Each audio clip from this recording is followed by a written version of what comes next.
Hello and welcome everyone in lecture series of engineering chemistry. आज जो topic हम discuss करेंगे वो है सिंथेटिक फाइबर्स। तो फाइबर्स क्या होते हैं?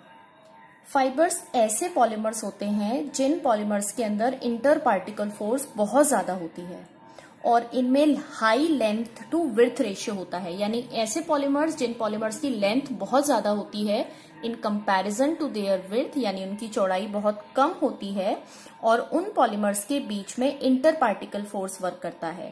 तो वो सभी पॉलीमर्स फाइबर्स की कैटेगरी में आते हैं। यानी 2 पॉइंट्स की फॉर्म में इसको मैं समराइज कर रही हूं। Fibres are those type of polymers having high inter particle force और साथ ही साथ very high length to width ratio. ऐसे सभी पॉलीमर्स सिंथेटिक फाइबर्स की कैटेगरी में आते हैं। पॉलीमर्स को हम 2 कैटेगरी में डिवाइड करते हैं, जिसमें से पहली कैटेगरी हमारे पास आती है पॉलीएमाइड्स की और दूसरी कैटेगरी हमारे पास आती है पॉलीएस्टर्स की। पॉलीएमाइड्स कौन से पॉलीमर्स होंगे? जिनमें एमाइड ग्रुप प्रेजेंट होगा, यानी कंटेनिंग एमाइड ग्रुप CONH। और पॉलीएस्टर्स कौन से पॉलीमर्स होंगे? जिनमें एस्टर ग्रुप प्रेजेंट होगा, COO।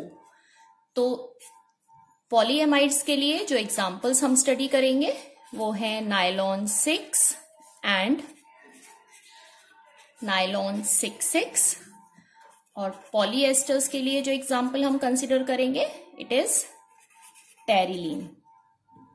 तो ये 3 डिफरेंट कैटेगरी के पॉलीमर्स हमें पढ़ने हैं, जिसमें से 2 पॉलीमर पॉलीएमाइड्स की कैटेगरी को बिलोंग कर रहे हैं और जो एक पॉलीमर है वो पॉलीएस्टर की कैटेगरी को बिलोंग कर रहा है।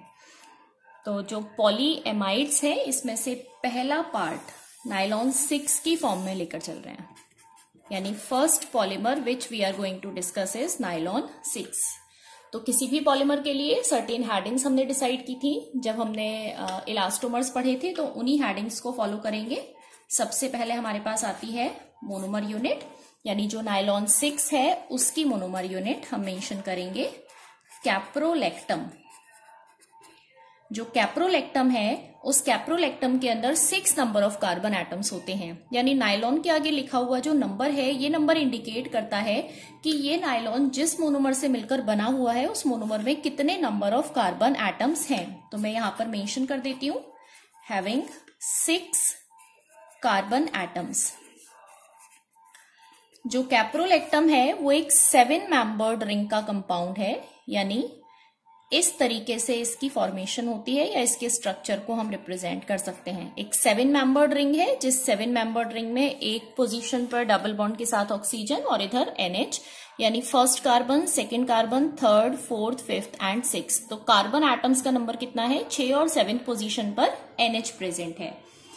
अगला पार्ट हमारे पास आएगा टाइप ऑफ पॉलीमर। तो क्योंकि एक ही टाइप की मोनोमर यूनिट है इसलिए कैसा पॉलीमर है? It is a homopolymer. Next part is type of polymerisation. जितने भी फाइबर्स होते हैं उन सभी फाइबर्स का पॉलीमराइजेशन कंडेंसेशन पॉलीमराइजेशन होता है। यानी एक ऐसा टाइप का पॉलीमराइजेशन जिसमें मोनोमर यूनिट्स कंबाइंड होकर किसी बाय प्रोडक्ट की फॉर्मेशन करती हैं। तो इट इज कंडेंसेशन पॉलीमराइजेशन। और जितने भी सिंथेटिक फाइबर्स होते हैं, या हम ये कह सकते हैं कि जो कंडेंसेशन पॉलीमराइजेशन के प्रोसेस होते हैं वो अधिकतर एक से ज्यादा स्टेप में पूरे होते हैं। तो जो नायलॉन 6 की सिंथेसिस है उस सिंथेसिस को हम 2 स्टेप्स में स्टडी करेंगे। इसमें से पहला आता है हमारे पास स्टेप 1।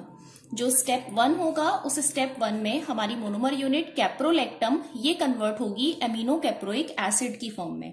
यानी स्टेप 1 की रिएक्शन जब हम मेंशन करेंगे तो कैप्रोलेक्टम की रिएक्शन,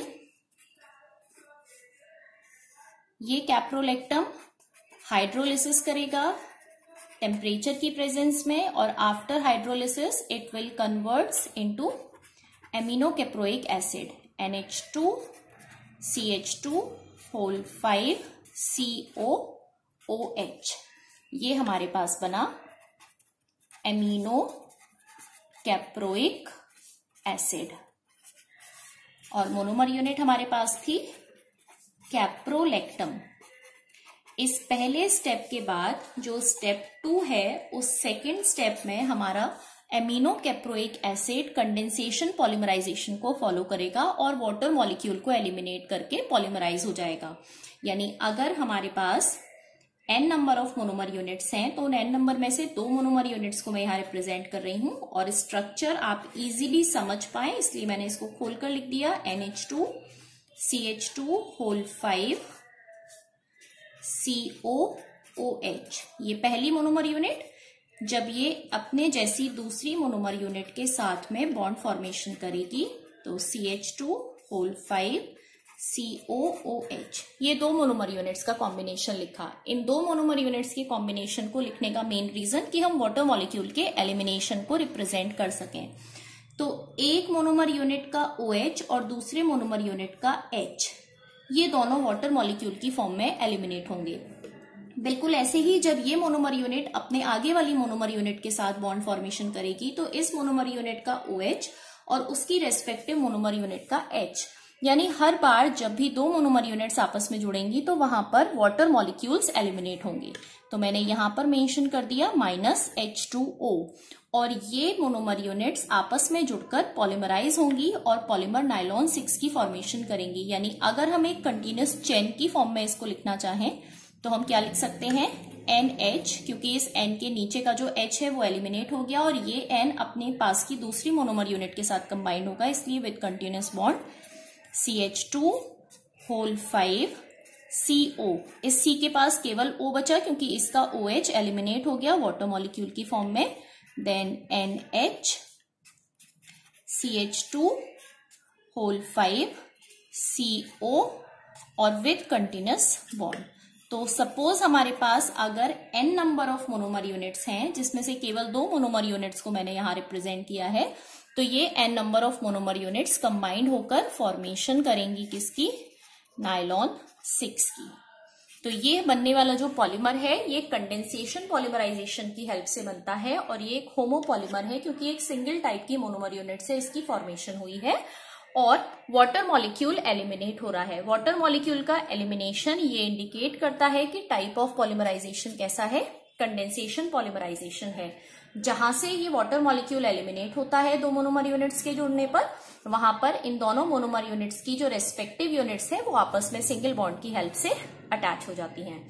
तो ये हमारी नायलॉन 6 की सिंथेसिस है। रिमेनिंग पोर्शन आता है इसकी प्रॉपर्टीज और एप्लीकेशंस का, जिन्हें हम नायलॉन 6 के साथ कंबाइंड फॉर्म में स्टडी करेंगे। Okay, thank you so much.